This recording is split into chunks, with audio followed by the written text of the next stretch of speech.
pasal 11 ayat 32 demikian. Sebab Allah telah mengurung semua orang dalam ketidaktaatan, supaya ia dapat menunjukkan belas kasihannya atas mereka semua. Oh, alangkah dalamnya kekayaan, hikmat dan pengetahuan Allah. Sungguh tak terselidiki keputusan-keputusannya, dan sungguh tak terselami jalan-jalannya. Sebab siapakah yang mengetahui pikiran Tuhan? Atau siapakah yang pernah menjadi penasehatnya? Atau siapakah yang pernah memberikan sesuatu kepadanya sehingga ia harus menggantikannya? Sebab segala sesuatu adalah dari Dia, oleh Dia, dan kepada Dia. Bagi Dialah kemuliaan sampai selama-lamanya. Amin. Karena itu, saudara-saudaraku, oleh kemurahan Allah, aku menasihatkan kamu supaya kamu mempersembahkan tubuhmu sebagai persembahan yang hidup, yang kudus, dan yang berkenan kepada Allah. Itulah ibadahmu yang sejati. Janganlah menjadi serupa dengan dunia ini, tetapi berubahlah oleh pembaharuan budimu, sehingga kamu dapat membedakan mana kehendak Allah, apa yang baik, yang berkenan kepadanya, dan sempurna. Sedemikian jauh kebenaran firman Tuhan. Untuk bersama-sama kita mau renungkan pada saat ini. Dari kebenaran firman Tuhan yang telah saya bacakan dan Bapak Ibu telah memperhatikannya, kita akan merenungkan firman Tuhan ini dalam satu topik perenungan, yaitu menyelami karya Allah. Menyelami karya Allah. Bapak Ibu jemaat yang dikasihi oleh Tuhan, satu hal yang menarik dalam doa syafaat tadi yang sudah dibawakan oleh Bapak Penatua Joas Paliling adalah mendoakan bangsa Israel. Kita tahu keadaan yang ada saat sekarang ini, peperangan terjadi. Kerinduan kita adalah supaya ada perdamaian. Itu adalah harapan. Itu adalah merupakan doa kita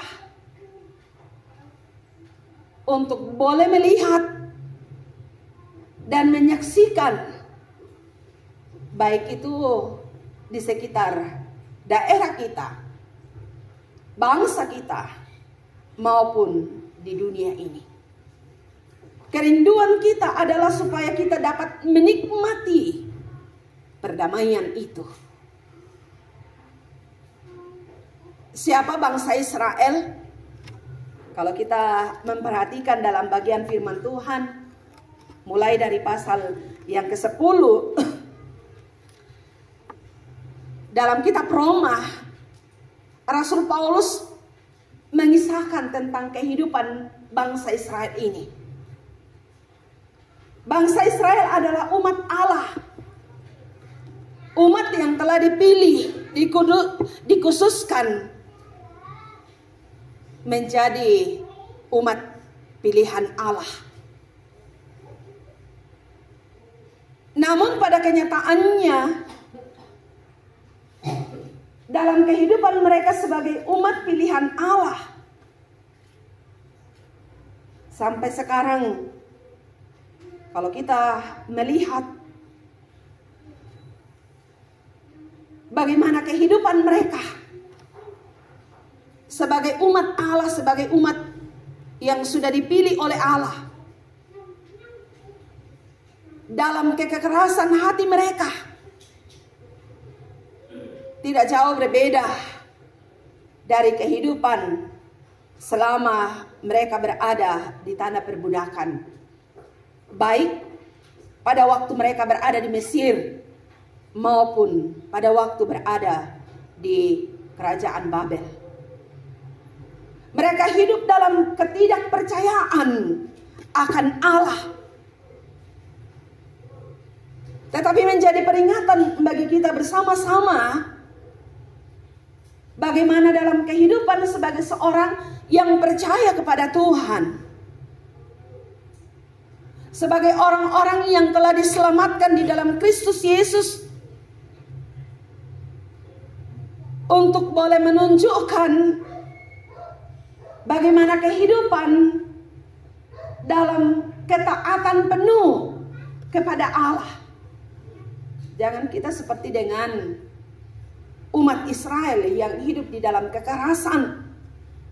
Mereka mengeraskan hati mereka untuk tidak percaya kepada Allah. Mereka memberontak kepada Allah dalam kehidupan mereka.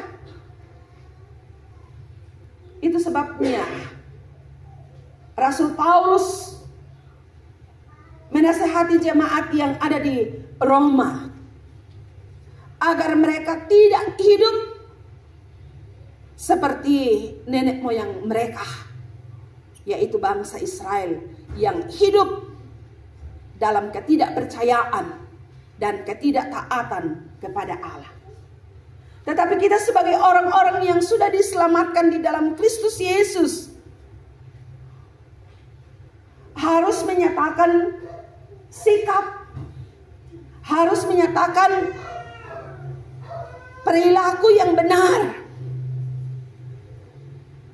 sehingga dalam kehidupan kita sebagai umat Allah benar-benar kita dapat memahami, menyelami tentang apa tujuan Allah, apa maksud Allah, apa rencana Allah di dalam kehidupan kita sebagai seorang yang percaya kepada Tuhan. Itu sebabnya dalam ayat yang ke-36 ayat pasal 11 kitab Roma ini, Rasul Paulus mengatakan, sebab segala sesuatu adalah dari Dia, oleh Dia, dan kepada Dia. Bagi Dialah kemuliaan sampai selama-lamanya. Karena itu, dalam pasal yang ke-12 ayat yang pertama, saudara-saudara, oleh kemurahan Allah, aku menasihatkan kamu, supaya kamu mempersembahkan tubuhmu sebagai persembahan yang hidup, yang kudus, dan yang berkenan kepada Allah. Itulah ibadahmu yang sejati. Bapak Ibu jemaat yang dikasihi oleh Tuhan, sekali lagi, dengan melihat konteks yang ada, saya sudah katakan bagaimana kehidupan bangsa Israel sebagai umat yang dipilih oleh Allah, sebagai umat yang dikhususkan oleh Allah, menjadi milik Allah, menjadi milik kesayangan Allah. Tapi dalam kehidupan mereka mengeraskan diri mereka. Mereka memberontak kepada Allah. Mereka tidak melakukan apa yang diperintahkan oleh Allah. Rasul Paulus mau supaya dalam kehidupan kita sebagai umatnya yang ada, yang telah menikmati keselamatan di dalam Kristus Yesus, dapat melakukan apa yang dikenan oleh Allah untuk dapat hidup,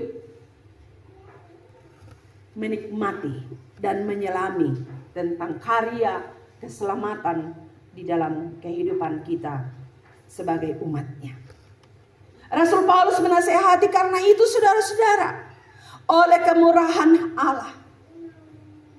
Ini semata-mata terjadi karena kasih Allah, karena kemurahan Allah.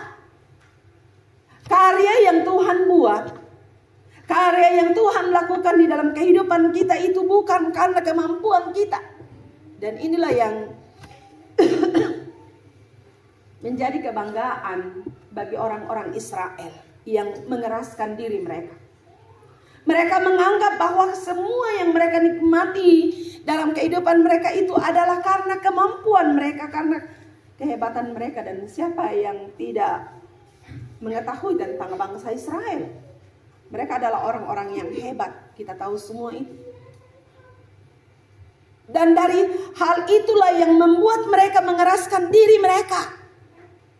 Tapi Rasul Paulus mau supaya jemaat yang ada di Roma melihat apa yang mereka nikmati dalam kehidupan mereka adalah karena kemurahan Allah.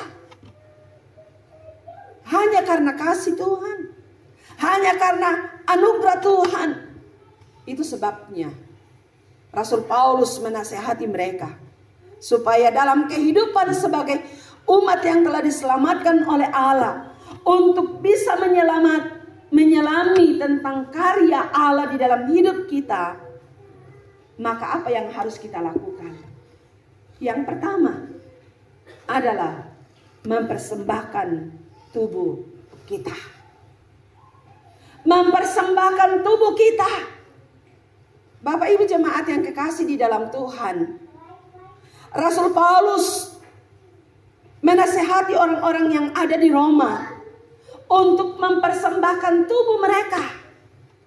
Mempersembahkan tubuh mereka itu bukan hanya 1 kali, 2 kali, tetapi ini adalah merupakan sebuah proses yang harus terus-menerus terjadi di dalam kehidupan kita. Sehingga di saat kita mempersembahkan hidup kita ini, tubuh kita ini sebagai milik Allah, maka di situ kita akan dapat melihat, kita akan dapat menikmati, bahkan akan dapat menyelami apa maksud Allah dalam kehidupan kita sebagai umatnya. Tubuh kita ini adalah milik Allah yang harus dipersembahkan kepada Dia. Dan Rasul Paulus katakan, persembahkanlah tubuhmu sebagai persembahan yang hidup. Bukan persembahan yang mati. Bukan persembahan seperti yang dilakukan oleh banyak orang di dalam kehidupannya. Tetapi mempersembahkan hidup kita sebagai tubuh kita sebagai persembahan yang hidup, yang dapat bergerak, yang dapat melakukan sesuatu di dalam kehidupan ini. Kalau kita mempersembahkan tubuh kita sebagai persembahan yang hidup, itu berarti kita menyerahkan seluruh keberadaan hidup kita, termasuk pikiran kita, termasuk perasaan kita, termasuk kehendak kita, termasuk tindakan kita, apa yang kita lakukan di dalam kehidupan ini. Sehingga kalau kita mempersembahkan hidup, mempersembahkan keberadaan hidup kita ini, tubuh kita ini kepada Allah, maka kita akan dapat melakukan yang dikenan oleh Allah. Mengapa demikian Bapak Ibu Saudara-saudara? Menyerahkan seluruh kehidupan kita atau mempersembahkan seluruh hidup kita, termasuk pikiran yang saya katakan tadi. Karena apa? Dalam kehidupan kita begitu banyak hal yang bisa mempengaruhi pikiran kita. Sehingga di saat kita sedang mempersembahkan hidup kita, pikiran kita ada di tempat yang lain. Itu sebabnya Rasul Paulus menyampaikan kepada jemaat yang ada di Efesus, dalam Efesus pasal yang keempat ayat yang kedua, jangan beri kesempatan kepada iblis untuk mempengaruhi pikiran kita. Sehingga apa yang sebenarnya harus kita lakukan? Karena kita memberikan kesempatan, peluang kepada iblis untuk mempengaruhi pikiran kita, maka apa yang kita lakukan tidak dikehendaki oleh Allah. Tetapi apa yang dikatakan oleh Rasul Paulus, mari kita membaca di dalam 2 Korintus pasal yang ketiga ayat 18. 2 Korintus pasal yang ketiga ayat 18. Saya bacakan kebenaran firman Tuhan itu.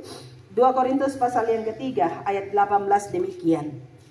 Kita semua mencerminkan kemuliaan Tuhan dengan muka yang tidak berselubung.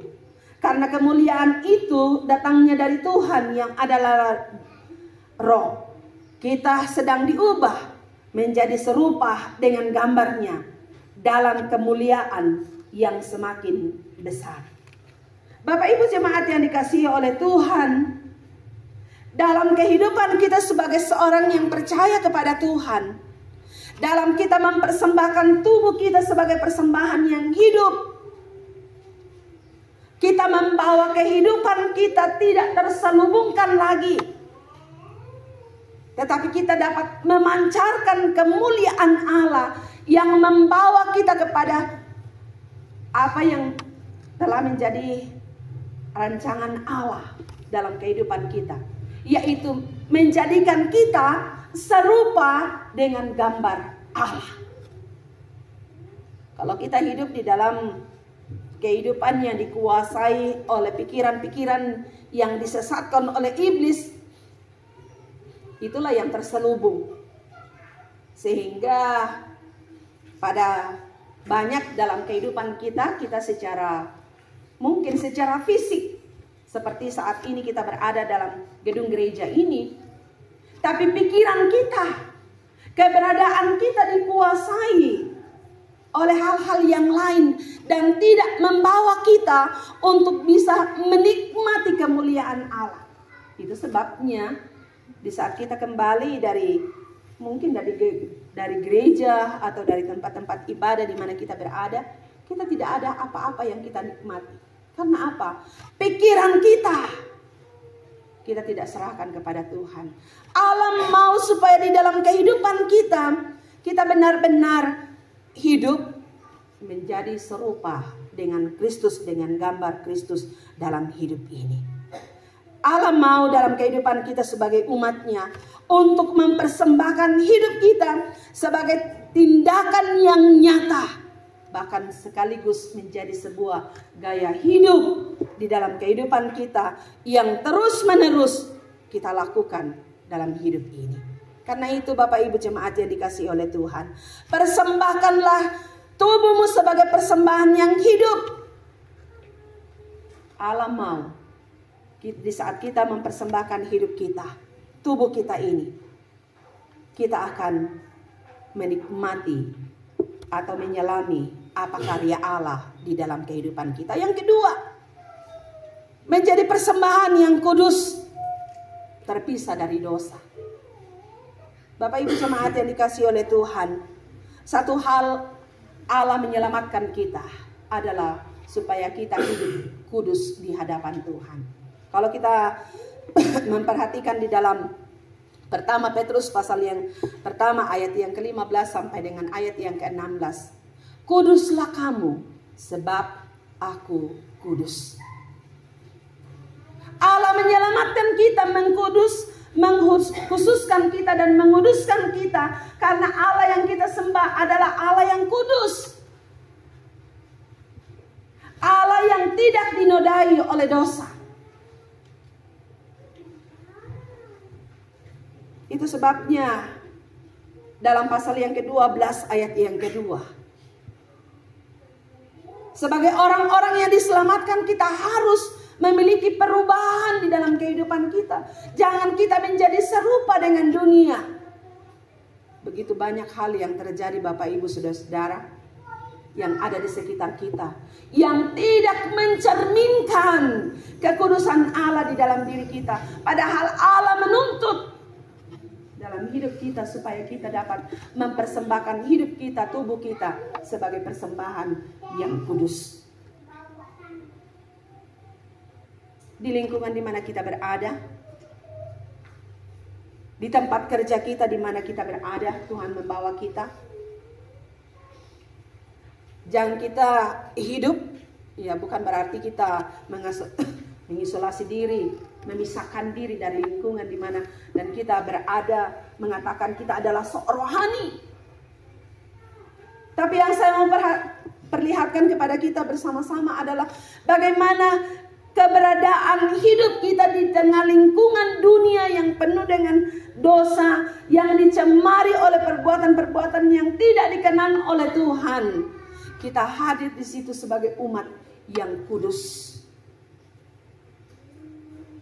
Hati-hati Bapak Ibu, dengan melihat situasi saat sekarang ini, kita tidak tahu bagaimana panggilan Tuhan bagi kita. Apa yang Tuhan mau lakukan? Jangan sampai kita asik dalam dunia yang penuh dengan dosa. Tuhan panggil kita apa yang akan terjadi? Saya yakin dan percaya masih ada dalam pikiran kita saat sekarang ini peristiwa ada satu kegiatan viral. Itu menjadi peringatan bagi umat Israel, diperingati untuk hidup kudus. Karena Allah yang memilih mereka adalah Allah yang kudus. Kita harus berjaga-jaga. Dalam doa syafaat kita harus berjaga-jaga. Mewaspadai diri kita. Supaya kita tetap hidup dalam apa yang dikehendaki oleh Tuhan. Yaitu hidup di dalam kekudusan. Allah mau Bapak Ibu untuk kita mendekatkan diri kepada Dia.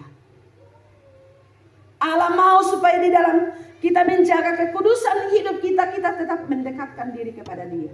Bagaimana kita mau mendekatkan diri bagaimana kita bisa menjaga kekudusan hidup kita kalau kita tidak mendekatkan diri kepada Tuhan. Mungkin kita berkata, nah kan sembahyang siaki. Tidak. Kita harus buktikan, nyatakan di dalam kehidupan ini bahwa kita memiliki hubungan yang baik dengan Tuhan. Kita memiliki hubungan yang kuat dengan Tuhan dalam kehidupan ini. Sehingga kehidupan kita benar-benar mencerminkan sebuah kehidupan yang dikenan oleh Tuhan. Untuk bisa dapat menikmati dan menyelami tentang karya Tuhan, rencana Allah di dalam kehidupan kita. Yang kedua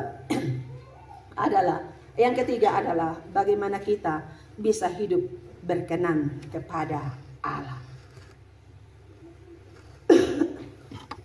Supaya kamu mempersembahkan tubuhmu sebagai persembahan yang hidup, yang kudus dan yang berkenan kepada Allah. Itulah ibadahmu yang sejati. Satu hal yang kita pahami bersama Bapak Ibu Saudara-saudara adalah bagaimana kita bisa berkenan kepada Allah. Kalau kita bisa berkenan kepada Allah, itu adalah merupakan suatu cara untuk kita bisa hidup di dalam apa maksud Tuhan, apa rencana Tuhan di dalam kehidupan kita. Karena kalau kita tidak berkenan kepada Allah, bagaimana kita bisa untuk melakukan atau untuk menikmati apa tujuan Allah dalam kehidupan kita. Tapi kalau kita hidup berkenan kepada Tuhan, maka kita akan dapat menikmati janji-janji Tuhan. Sama seperti dalam hubungan dalam keluarga kita, ya. Kalau seorang anak hidup menyenangkan hati orang tuanya, pasti dalam menikmati apa yang menjadi kebutuhannya akan senantiasa disalurkan, akan diberikan oleh orang tua. Sekalipun usahakan teman-teman. Karena apa? Dia melihat bahwa anak itu adalah seorang yang berkenan kepadanya. Dia yang menyenangkan hati orang tuanya. Setiap ada sesuatu yang diperintahkan untuk dikerjakan, dilakukan, dia melakukannya dengan penuh ketaatan. Sama dengan kita dalam hubungan dengan Allah. Apabila kita hidup berkenan kepada Tuhan, maka kita pasti akan menikmati jaminan Allah di dalam kehidupan kita. Apa yang Tuhan janjikan akan kita nikmati di dalam hidup ini. Karena itu Bapak Ibu jemaat yang dikasihi oleh Tuhan, dalam kehidupan kita sebagai seorang yang percaya kepada Tuhan, mari kita hidup mempersembahkan tubuh kita ini. Sehingga kita dapat menikmati dan menyelami apa maksud Tuhan, apa rencana Tuhan dalam kehidupan kita. Kita dapat menikmati jaminan-jaminan yang Tuhan berikan kepada setiap orang yang sungguh-sungguh hidup benar di hadapan Tuhan. Rasul Paulus katakan, persembahkanlah tubuhmu sebagai persembahan yang hidup. Selagi Tuhan masih memberikan nafas, masih bisa bergerak, lakukanlah itu. Persembahkanlah tubuhmu sebagai persembahan yang kudus, yang tidak dicemari oleh dosa. Di saat kita melihat kepada diri kita bahwa kita melakukan yang tidak benar, kita mengakuinya di hadapan Tuhan untuk bisa layak menerima apa yang Tuhan mau buat dalam hidup kita dan menjadikan kehidupan kita senantiasa berkenan kepada Tuhan. Amin.